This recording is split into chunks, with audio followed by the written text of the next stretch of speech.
Welcome to focus Anantha news. ముందుగా headlines.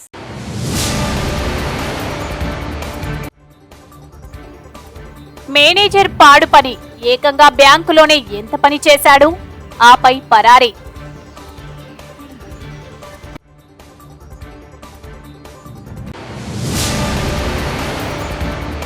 Hyderabad జలమండలి కీలక నిర్ణయం.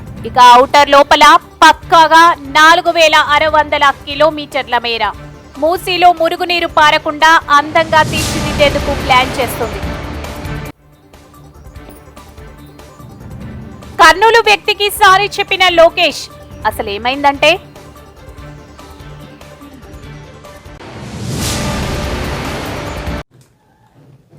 భూములను గొలుసులతో కొలవడం సాంప్రదాయ పద్ధతి. దీనికి మనుషులు ఎక్కువే అవసరం. సమయము బాగానే పడుతుంది. ఎకరం 2 ఎకరాలను కొలిచేందుకు గంటకు పైగా పడుతుంది.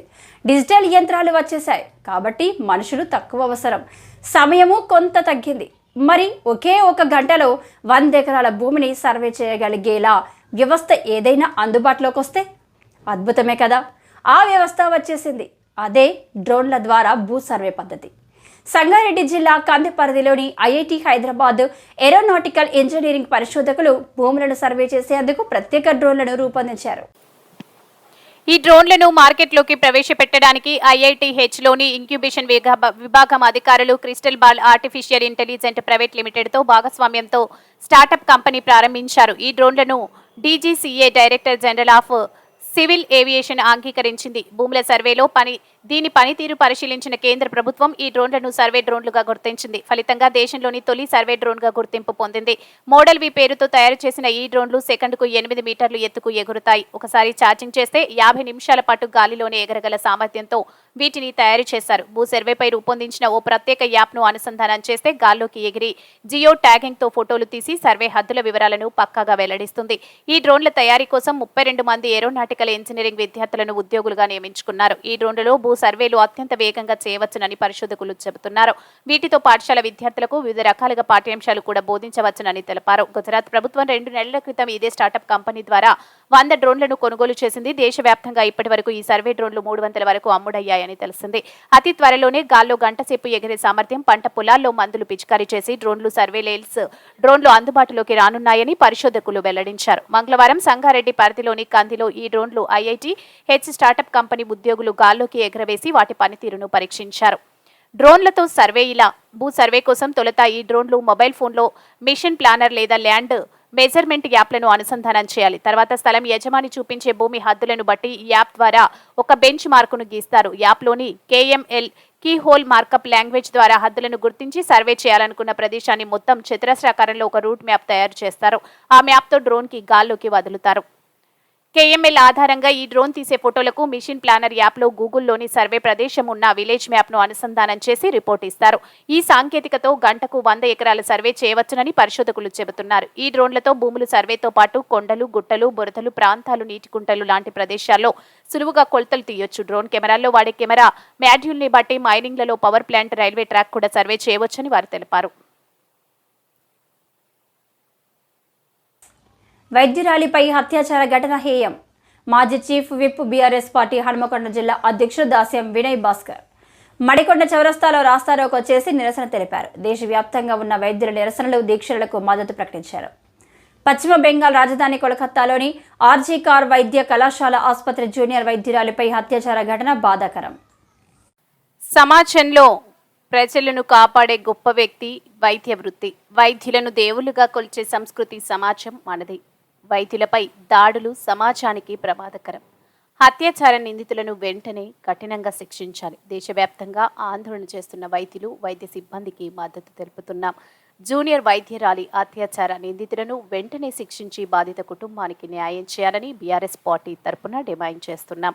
ప్రజల ప్రాణాలను కాపాడే వైద్యులకు అండగా ఉంటామని హామీ ఇస్తున్నాం. ఈ కార్యక్రమంలో కార్పొరేటర్లు రాధికారెడ్డి, బొంగు అశోక్ యాదవ్, చెన్నం మధు, సంగు నరసింగ్, సోదా కిరణ్, రాజు నాయక్, మాజీ కార్పొరేటర్లు నార్లగిరి రమేష్, జోరిక రమేష్, నాయకులు పులి రజనీకాంత్, నారెడ్ల శ్రీధర్, రఘు, గబ్బెట శ్రీనివాస్, బుద్ధె వెంకన్న, రమేష్, రామ్మూర్తి, గండు అశోక్ యాదవ్, విద్యార్థి నాయకులు వీరస్వామి, రాకేష్ యాదవ్ తదితరులు పాల్గొన్నారు. ఆపదలో ఉన్నటువంటి వారికి వైద్య సేవలు అందిస్తూ ప్రాణాలను కాపాడుతున్నటువంటి వైద్యులను అకారణంగా అక్రమంగా వారిపైన దాడులే కాకుండా మరి మహిళా డాక్టర్ల పైన అత్యాచారం చేయడం సమాజం అంతా కూడా సిగ్గుతోని తలంచుకోవాలని ఇంత సిగ్గుమాలిన చర్యకు పాల్పడ్డటువంటి వ్యక్తులను కఠినంగా శిక్షించాలి, దోషులను శిక్షించాలి. ఇటువంటి ఘటనలో తిరిగి మరొకసారి జరగకుండా కేంద్ర రాష్ట్ర ప్రభుత్వాలు చర్యలు తీసుకోవాలని కూడా ఈ సందర్భంగా తెలియజేసుకుంటున్నాం. ఈ మధ్య కాలంలో కల్కత్తాలో జరిగినటువంటి సంఘటన ఎంతో బాధాకరం. ఆ మహిళా డాక్టర్ కుటుంబానికి మనమందరం కూడా అండగా ఉందాం. ఒక బాధ్యతని పౌరులుగా ప్రజాప్రతినిధులము డాక్టర్లకు అండగా ఉండి వారు సేవ చేస్తున్నటువంటి నిస్వార్థంగా వైద్య సేవలు అందిస్తున్న వారికి అందరికి కూడా అండగా ఉండమని కూడా సందర్భంగా తెలియజేసుకుంటూ మొన్న జరిగినట్టు దాన్ని హన్మకొండ బీఆర్ఎస్ పార్టీ తీవ్రంగా ఖండిస్తూ మరి ఈ రోజు ఐఎంఏ వారు ఇచ్చినటువంటి పిలుపుకు మరి మద్దతుగా మరి రాస్తా రోకో కూడా నిర్వహించడం జరిగింది. వెంటనే దోషులను శిక్షించాలి. అదేవిధంగా ఇటువంటి సంఘటనలు జరగకుండా కేంద్ర రాష్ట్ర ప్రభుత్వాలు చర్యలు తీసుకోవాలని కూడా ఈ సందర్భంగా తెలియజేసుకుంటూ మా సంపూర్ణ మద్దతు డాక్టర్.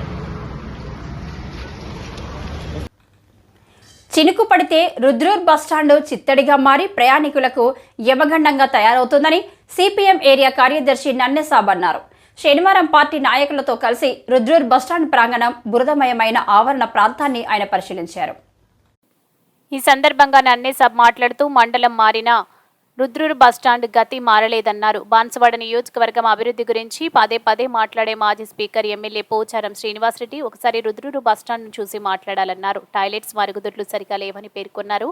ప్రయాణికులకు మంచినీళ్ల సౌకర్యం కల్పించాలని డిమాండ్ చేశారు. ఎమ్మెల్యే శ్రీనివాసరెడ్డి ఆర్ఎండ్బి మరియు ఆర్టీసీ అధికారులు స్పందించకపోతే ప్రజలతో కలిసి ఆందోళనలు తీవ్రతరం చేస్తామని హెచ్చరించారు. ఈ కార్యక్రమంలో పార్టీ నాయకులు సాయిబాబా, రాజాం, ప్రయాణికులు ఉన్నారు.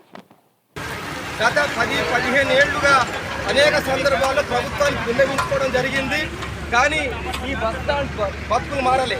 రుద్రూరు మండలంగా ఏర్పడిన తర్వాత మండలం మారింది తప్ప ఈ బస్టాండ్ పరిస్థితి, ఈ రుద్రూరు మండల ప్రజల బతుకు మారలేదనేది ఈ సందర్భంగా మనం చూడొచ్చు. ఈ బస్టాండ్ ప్రాంతాన్ని పోచారం శ్రీనివాసరెడ్డి గారు, ఆర్ఎండ్బి అధికారులు తక్షణమే తాత్కాలికంగా అయినా సరే షిఫ్ట్ చేసి దీన్ని బాగు చేయాలని మేము సిపిఎం పార్టీ తరఫున ఎమ్మెల్యే శ్రీనివాసరెడ్డి గారికి, ఆర్ఎండ్బి అధికారులకు విజ్ఞప్తి చేస్తూ ఉన్నాం. లేకపోతే ఈ రుద్రూరు మండల ప్రజలతో కలుపుకొని ఎత్తెత్తున బస్టాండు ఆధునీకరణ పనులు చేపట్టాలని ఆందోళన పోరాటం చేయబోతున్నామని తెలియజేస్తూ ఉన్నాం. పోచారం శ్రీనివాసరెడ్డి గారు వెంటనే ఈ రుద్రూరు బస్టాండ్కి సంబంధించిన సమస్య మీద స్పందించాలని వారికి ప్రత్యేకంగా విజ్ఞప్తి చేస్తూ ఉన్నాం.